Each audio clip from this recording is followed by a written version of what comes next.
Okey.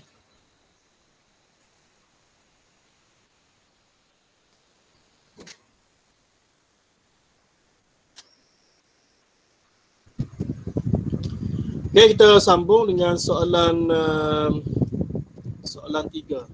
Okay, soalan 3. Okay, soalan sejauh manakah? Yang ni saya rasa ramai yang keliru dengan sejauh manakah.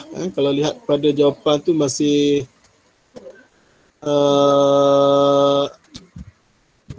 masih ramai lah yang tidak dapat menjawab dengan baik soalan ini.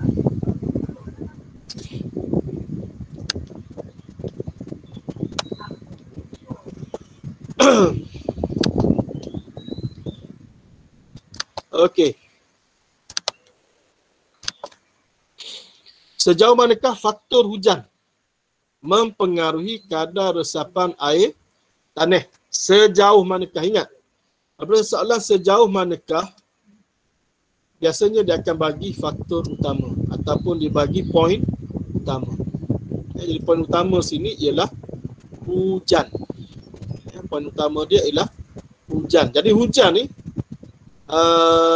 seperti yang saya dah beritahu, dia merupakan fakta utama. Jadi fakta utama ni kita boleh pecah kepada 3. Boleh pecah kepada 3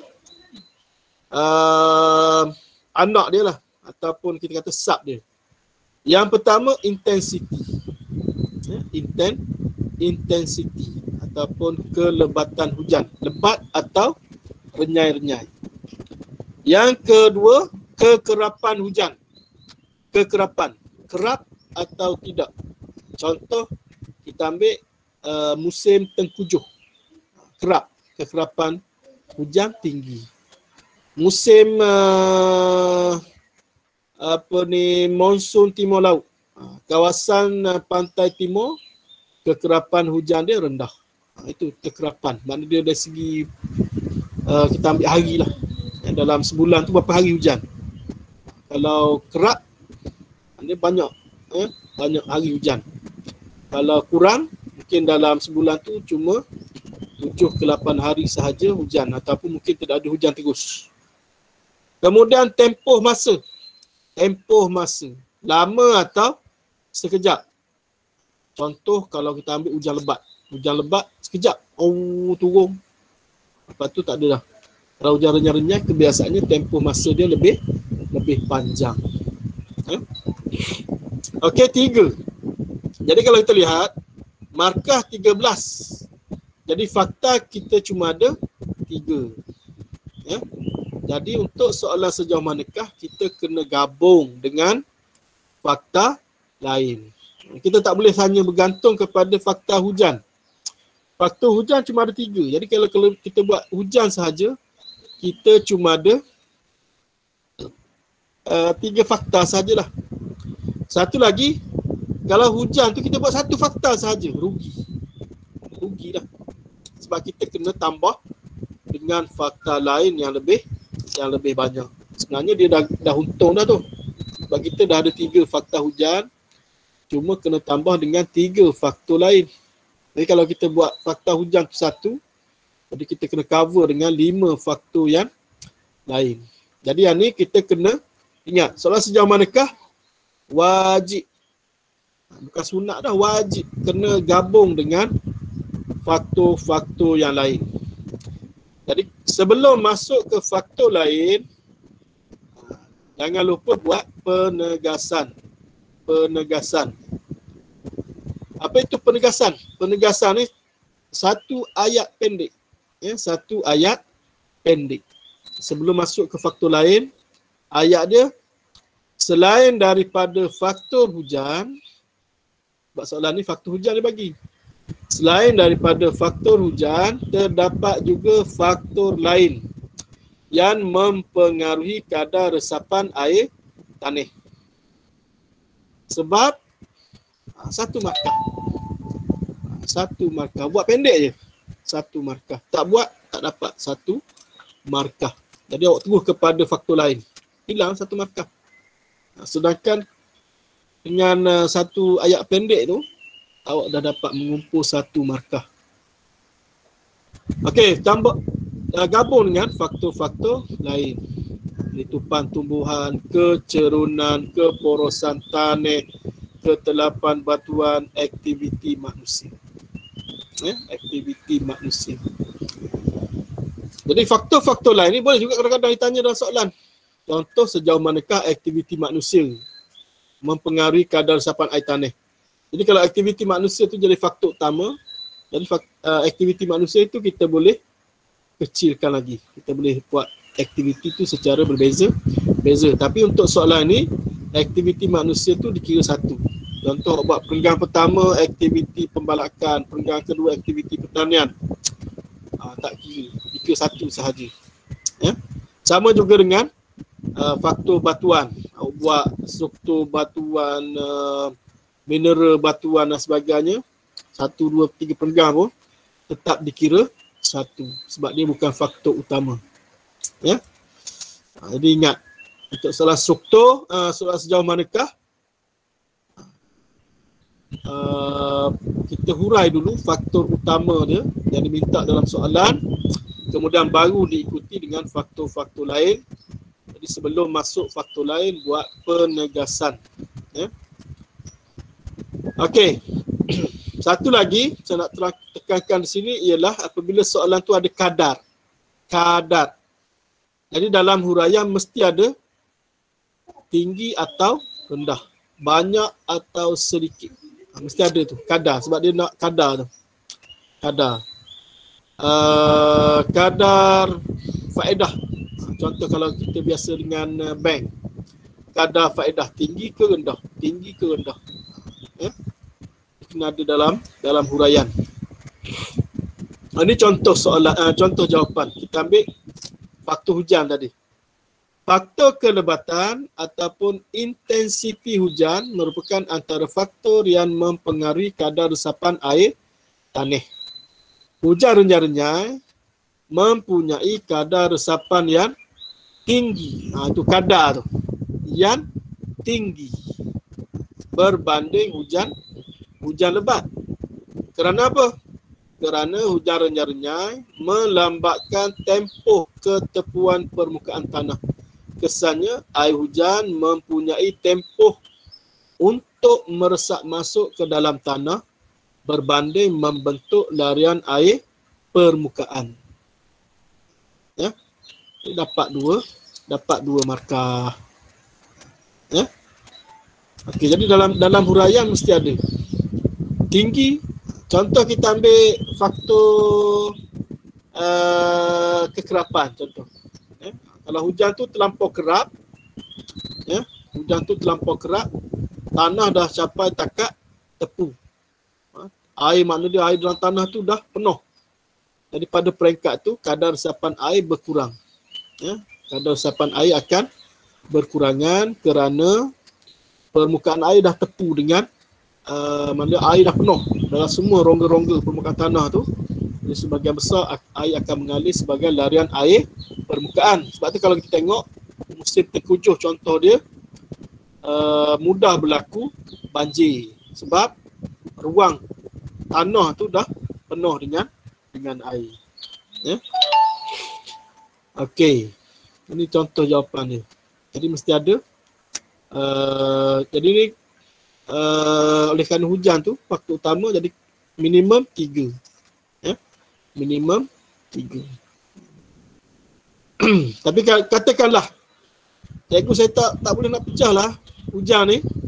Buat 1 cukup lah minimum. Tapi kalau tak sentuh 1 pun berkaitan dengan hujan, kosong. Sebab awak tidak menjawab soalan. Tidak menjawab soalan. Yang baru ni saya tengok ramai yang dia tak sentuh pun hujan. Ataupun sentuh hujan tu di bahagian lah je. Sebenarnya hujan tu faktor utama. Hujan tu faktor utama. Contohlah awak tanya.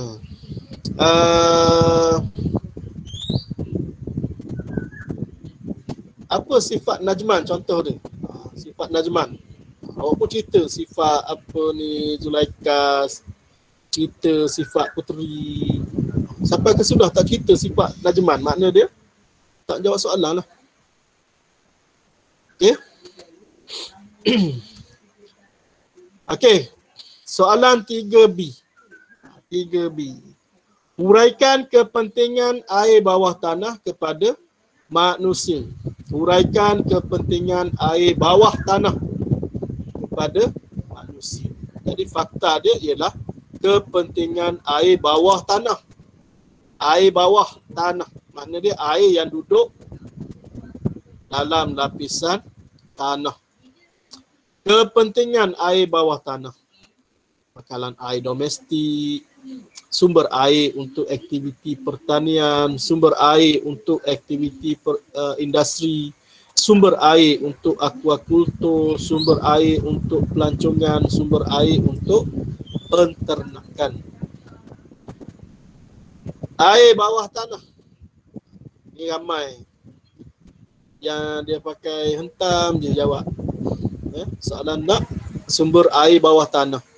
Sumber air bawah tanah ni ialah sumber air dari lapisan bumi. Dari lapisan bumi, makna dia duduk bawah lapisan, dalam lapisan bumi tu. Iaitu berada pada lapisan aquifer. Bukan air permukaan. Bukan air sungai, bukan air kolam, bukan air tasik. Jadi kena berhati-hati sini. Sebab kalau silap pemahaman kita tidak akan, mana kita keliru lah. Mana dia kita tidak menjawab apa yang dikehendaki oleh soalan. Okey, contoh jawapan. Saya lupa satu lagi. Okey, kita dalam contoh jawapan lah. Sumber air bawah tanah merupakan sumber bekalan air domestik yang penting. Sumber air bawah tanah merupakan sumber bekalan air domestik yang penting. Sumber air bawah tanah diteroka. Diteroka dengan kaedah pembinaan telaga atau penggurudian telaga tiup. Sumber air bawah tanah ini akan dipam dengan menggunakan pam elektrik untuk disalurkan ke rumah untuk kegunaan harian penduduk. Contohnya untuk memasak, mencuci pakaian dan mandi. Okey. Apa beza antara sumber air bawah tanah dengan sumber air permukaan? Sumber air bawah tanah kita kena ada kaedah penerokaan dia. Sumber air bawah tanah ni kena ada kaedah penerokaan dia. Membezakan antara air permukaan. Kalau air permukaan kita pam je. Tapi untuk air bawah tanah perlu kita gali dulu. Perlu buat telaga ataupun buat telaga tiup. Kena korek dulu tanah. Kena gerudi dulu tanah ataupun kena buat lubang baru kita boleh troka sumber air bawah tanah. Contoh selain daripada ni untuk aquacultur contoh dia. Untuk aquacultur jadi kita kena bina kolam. Buat kolam, kemudian sampai ke lapisan makna dia air, mata air tu boleh keluar. Baru boleh makna kolam tu tak kering.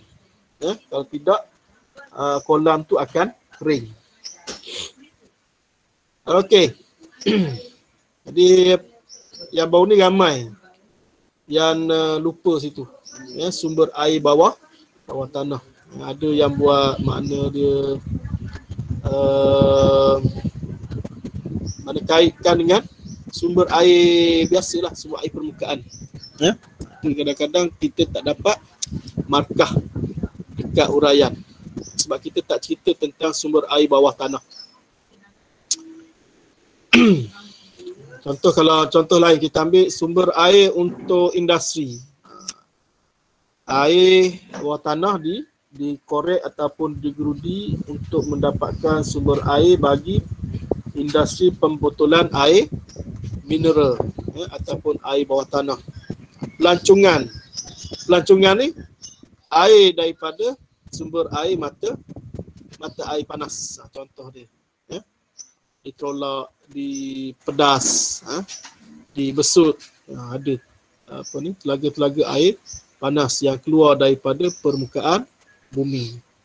Sumber air penternakan. Ini kalau kita lihat di kawasan-kawasan gurun, ya, di kawasan-kawasan yang beriklim panas, dia gali telaga.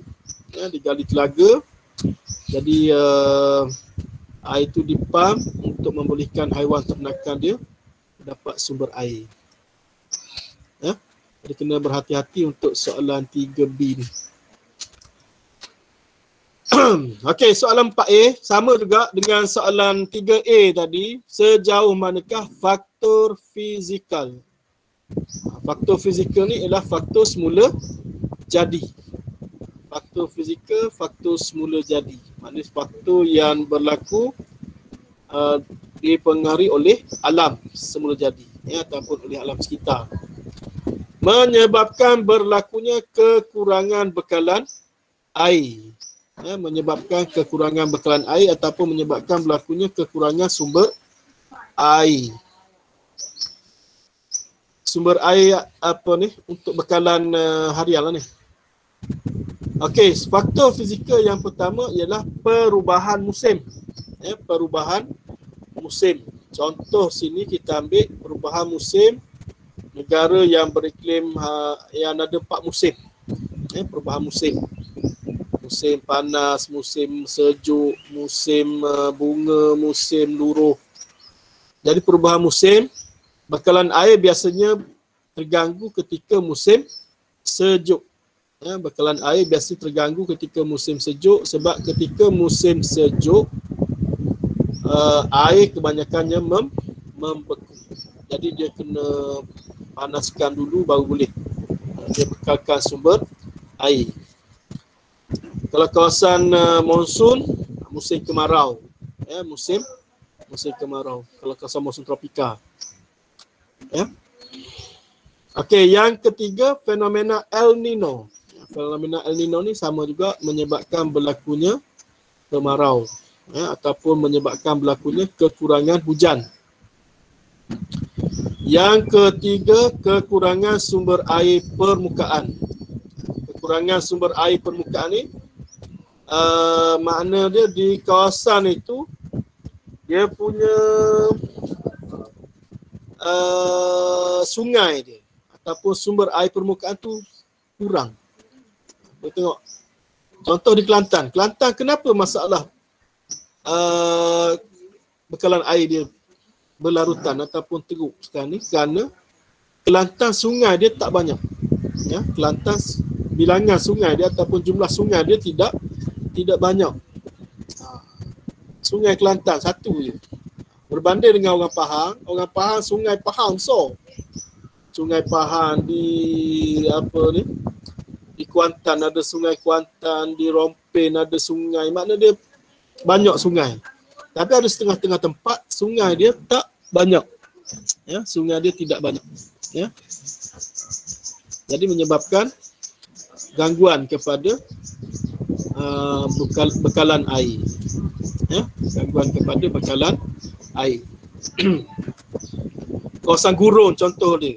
Gurun tak banyak sungai. Ya. Jadi menyebabkan air permukaan dia kurang. Jadi oleh kerana kita ada 3 sahaja faktor fizikal, jadi kita kena tambah, kena top up dengan faktor-faktor lain sama juga. Sebelum masuk ke faktor lain, buat penegasan, dapat 1 markah situ. Tambah faktor-faktor lain, jadi faktor fizikal lawan dia ialah faktor manusia. Jadi faktor yang pertama, pertambahan penduduk. Contoh kita ambil Lembah Kelang. Kurang bekalan air kerana penduduk lebih ramai berbanding dengan sumber bekalan air. Yang kedua, kepesatan pembangunan ekonomi. Ya, ekonomi. Terutamanya aktiviti-aktiviti yang banyak menggunakan air, berlaku pula persaingan antara nak bekal kepada penduduk dengan untuk menampung keperluan aktiviti ekonomi. Contoh kilang tekstil banyak guna air, apa lagi? Kilang kimia banyak guna air. Kemudian aktiviti penyahutanan. Aktiviti penyahutanan. Kenapa boleh guna sini penyahutanan? Sebab faktor manusia bukan aktiviti. Penyahutanan maknanya pemusnahan hutan secara besaran, buka kawasan hutan untuk pembinaan pertempatan, buka kawasan hutan untuk aktiviti pembinaan lebuh raya, infrastruktur dan sebagainya. Dan yang keempat, ketidakcekapan pengurusan bekalan air. Berlaku kebocoran sumber bekalan air, ada orang curi bekalan air dan sebagainya. Jadi kita ada 7 fakta. Okey, contoh jawapan. Faktor fizikal yang menyebabkan berlakunya masalah gangguan bekalan air ialah kekurangan sumber air permukaan. Kekurangan sumber air permukaan berlaku jika kawasan itu mempunyai sistem saliran yang terhad. Contoh kekurangan sungai dan atau tasik. Okey, kekurangan badan air ini menyebabkan sumber air untuk diproses bagi tujuan bekalan air di sebuah kawasan. Ini secara tidak langsung akan mengganggu sumber bekalan air di kawasan tersebut. Maknanya sungai tak cukup, ada sungai tak cukup, jadi sumber untuk kita proses air tu bagi menampung keperluan penduduk tu terhad. Itu maksud kekurangan sumber air permukaan. Jangan kait pula kekurangan sumber air menyebabkan proses sejata dan yang tu kita radiologi. Soalan ni tanya kekurangan sumber bekalan air, ataupun gangguan kepada bekalan air. Okey, yang lain kita ambil contoh pertambahan penduduk. Faktor lain yang menyebabkan berlakunya masalah gangguan bekalan air ialah pertambahan penduduk. Pertambahan penduduk yang terlampau pesat, contoh huraian dia. Pertambahan penduduk yang terlampau pesat di sesuatu kawasan menyebabkan stok ataupun simpanan air tidak mampu menampung keperluan penduduk di kawasan tersebut. Contohnya, kawasan Lembah Kelang mempunyai jumlah penduduk hampir 7 juta. Tidak mampu ditampung dengan sumber air sedia ada. Dapat apa ni markah? 2 markah. Okey, soalan terakhir. Yang ni pun kena faham konsep ataupun apa yang maksudkan dengan langkah penyesuaian. Langkah penyesuaian. Langkah penyesuaian ni ialah langkah segera. Langkah segera. Langkah penyesuaian ni ialah langkah segera. Langkah segera. Makna dia kurang bekalan air, apa yang perlu kita buat? Segera. Tak boleh nak tunggu 5 tahun akan datang, 10 tahun akan datang, lambat. Jadi kita nak segera. Macam orang di Selangor. Tak ada bekalan air ni, apa yang perlu kita buat? Apa yang kena terus segera yang perlu dibuat. Tak boleh nak tunggu 5 tahun. Sianglah orang Selangor, 5 tahun baru nak selesai masalah air ni. Itu kita panggil langkah jangka panjang. Tapi sekarang ni langkah penyesuaian. Maknanya dia apa yang orang Selangor kena buat dan apa yang kerajaan Selangor kena buat. Ataupun apa yang boleh individu tu buat dan apa yang kerajaan boleh laksanakan. Okey, yang pertama, eksploitasi sumber air bawah tanah. Macam Selangor payahlah nak eksploitasi sumber air bawah tanah. Tapi kalau Kelantan contoh dia, dia boleh gali telaga. Tepi rumah dia, belakang rumah dia dan sebagainya. Kalau Selangor nak eksploitasi sumber air bawah tanah, silap-silap gali, kena tangki kumbahan. Ataupun silap-silap gali, kena ya, saluran-saluran pipe ataupun talian-talian komunikasi. Tapi boleh dibuat secara komersial, maknanya kerajaan ya, gali sumber air bawah tanah, pam, salur kepada sistem bekalan air awam. Okey, pembenihan awan. Ya, pembenihan awan ni dengan harapan turun hujan. Ya.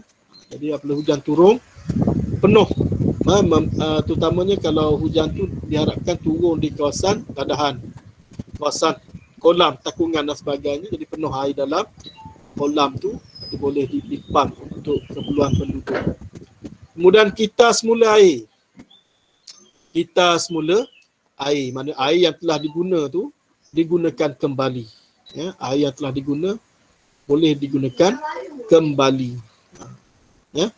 Contoh Singapura pernah buat kita semula air, tapi tak berjaya lah. Ya. Sebab kurang keyakinan orang. Ya. Tapi sebenarnya air masih boleh kita semula, tapi tak sesuai lah. Contoh air kita semula untuk jadikan sumber air minuman. Ya. Tapi sebenarnya dia ada bermacam kaedah untuk kita semula air. Ya. Contoh ambil air yang kita guna untuk membasuh beras, basuh sayur, basuh ikan di dapur tu, boleh kita guna untuk menyiram pokok. Itu juga dikira sebagai kita semula. Ya. Juga dikira sebagai kita semula. Ataupun di hotel-hotel, contoh dia air-air yang digunakan. Contoh orang guna untuk mandi, orang guna untuk semua. Air itu diguna balik untuk disalurkan dalam pan flush. Untuk flush tu, air mandi kita diguna balik. Ya, sebab air flush tu dia tak penting bersih. Yang penting dapat menolak makhluk-makhluk dalam mangkuk tandah tu keluar. Ya. Okey. Kemudian pemindahan sumber air. Ya, catuan bekalan air. Yang ni orang Selangor dah biasa dah. Ya, catuan bekalan air, catu 4 jam ataupun 6 jam ya, bagi setiap kawasan. Jadi kena bersedialah penduduk, kena alert lah, kena perhatian. Okey, kawasan A contoh dia pukul berapa sampai pukul berapa bekalan air dia akan dihantar. Ya.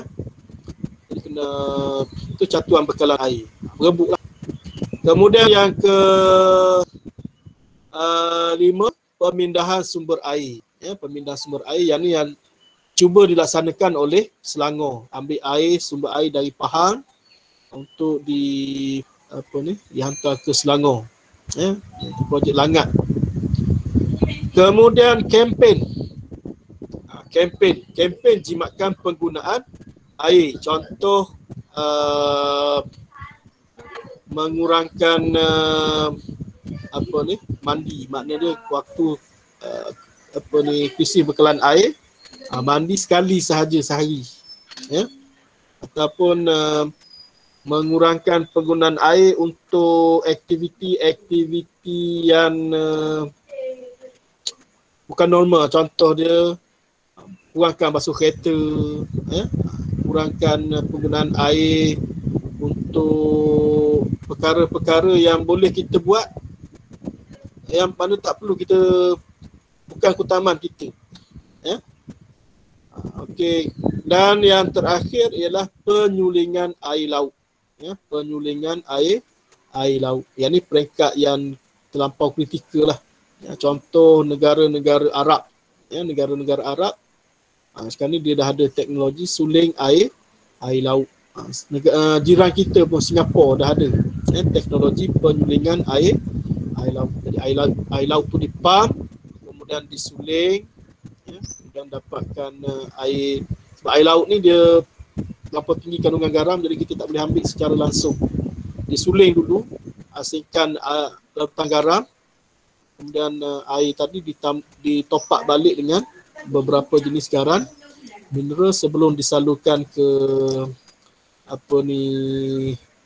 sistem pengurusan bekalan air awam. Mengurangkan impak gangguan bekalan air domestik dan juga gangguan bekalan air untuk aktiviti ekonomi. Biasa, tapi utama kita ialah yang pertama lah, untuk mengurangkan gangguan bekalan air domestik.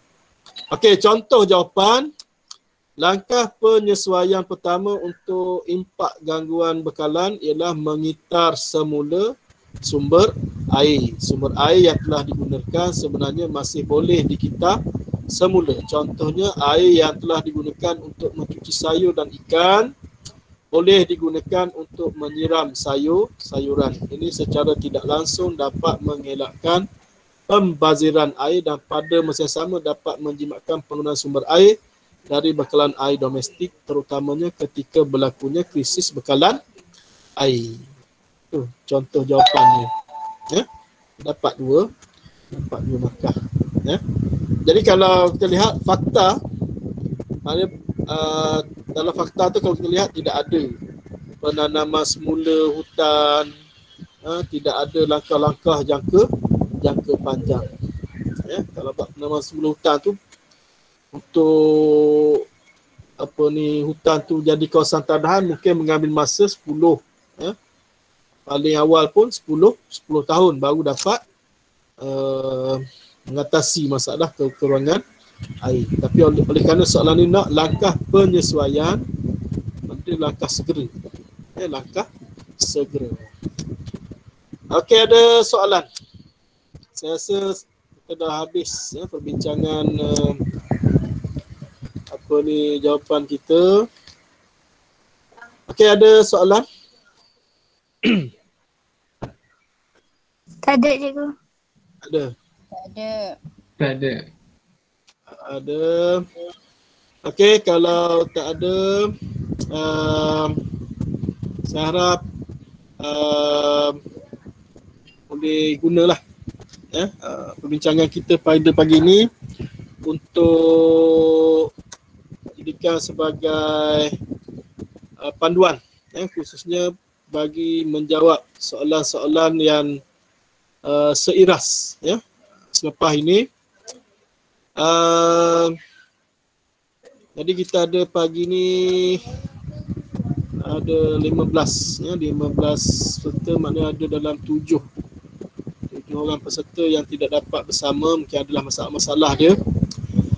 Okey, jadi sebelum kita tamat sesi kita pada pagi ini, yang pertama tolong lengkapkan link kehadiran itu penting tu. Kehadiran tu bukti menunjukkan penglibatan awak lah dalam kelas. Isi betul-betul.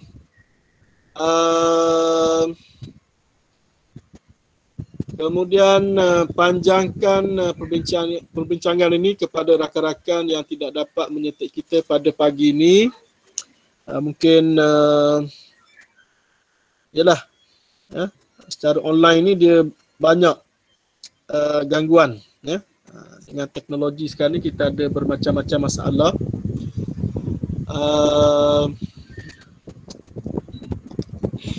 Okey, yang kedua, InsyaAllah lepas ni saya akan hantar tugasan lah. Tugasan. Jadi tolong lihat, kemudian jawab. Jawab dengan bersungguh-sungguh lah. Ni saya tengok ada sebahagian daripada yang menghantar tugasan itu macam tak berapa bersemangat. Jadi tolong hantar, tolong buat tugasan itu. Anggaplah seperti kita sekarang ni dah berada di medan perang lah. Medan perang. Jadi tolong lihat, lepas ni saya akan hantar tugasan lah. Dalam sama macam sebelum ni. Jadi hantar tu guna kalau boleh buat dalam PDF lagi mudah. Kalau tak boleh PDF pun awak snap gambar, hantar macam biasalah, macam ujian baru ni. Hantar secara tersusun. Jadi kalau ada masalah boleh PM saya. Okey, satu lagi. untuk ulangan, ya, untuk mengulang. Jadi saya harap supaya semua pelajar mengambil inisiatif lah, ya, inisiatif untuk mengulang, sebab mengulang ni dia penting, ya. Mengulang ni ulang subjek lah penting, ya. Macam alif, alif najman dia dah A tu, A tolak, saya tak bimbang dah, ya. Jadi yang lain tu kalau boleh usahalah, ya, usaha untuk mengulang. Sebab ulangan ni dia satu daripada kita kata usaha, yang boleh membantu awak untuk baiki keputusan, ya, baiki keputusan. Sebab pengalaman daripada pelajar-pelajar lepas, majoritinya akan dapat baikilah keputusan dia, tapi ini pun bergantung kepada usaha lah, usaha dan kesungguhan, ya. Okey, kemudian yang keempat, saya minta tengok, ada saya share semalam dalam Telegram pengalaman ataupun kita kata perkongsian, ya, daripada pelajar tahun lepas, ya, bagaimana dia boleh skor, ya, dalam geografi. Dan apa yang satu yang saya nampak, ya, pada pelajar ni, dia ada kesungguhan lah, ada kesungguhan dan ada kita kata satu yang penting sekali, minat lah, minat dan kesungguhan dalam belajar, ya. Okey, jadi kalau tidak ada apa-apa masalah ataupun tidak ada sebarang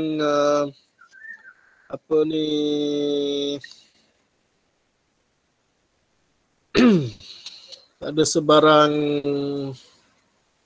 sekejap saya nak ambil gambar kejap. Siapa yang boleh on kamera, on kamera. Kalau tak, saya nak ambil gambar je lah sebagai bukti perlibatan. Okey, sekejap 1, 2, 3. Okey, satu lagi, sekejap.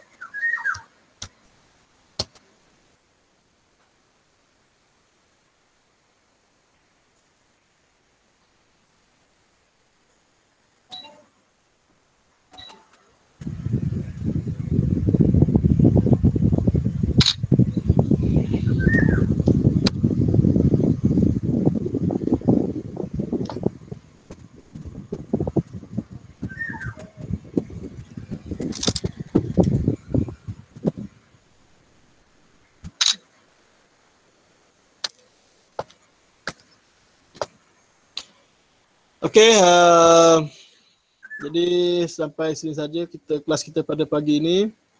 InsyaAllah pada minggu depan kita akan jumpa lagi. Dan saya ucapkan supaya semua sentiasa berada dalam keadaan bersedia, untuk belajar, dan InsyaAllah kita akan ada soal peperiksaan percubaan. Semua tak pasti lagi bila. Kalau ikut perancangannya pada pertengahan Ogos, ya. Tapi dalam situasi sekarang tak tahulah macam mana dia punya pelaksanaan dia. Soalan percubaan dah siap dah ready dah. Cuma dari segi pelaksanaan lah, kita masih tertunggu-tunggulah macam mana dia punya SOP dan sebagainya. Okey, jadi teruskan belajar, dan jika dipanggil untuk suntikan vaksin, jangan menolak, ambil suntikan vaksin, satu daripada usaha ikhtiar kita bagi menghadapi COVID-19. Okey, Assalamualaikum warahmatullahi wabarakatuh dan selamat pagi. Waalaikumsalam. Terima kasih cikgu. Waalaikumsalam. Terima kasih cikgu.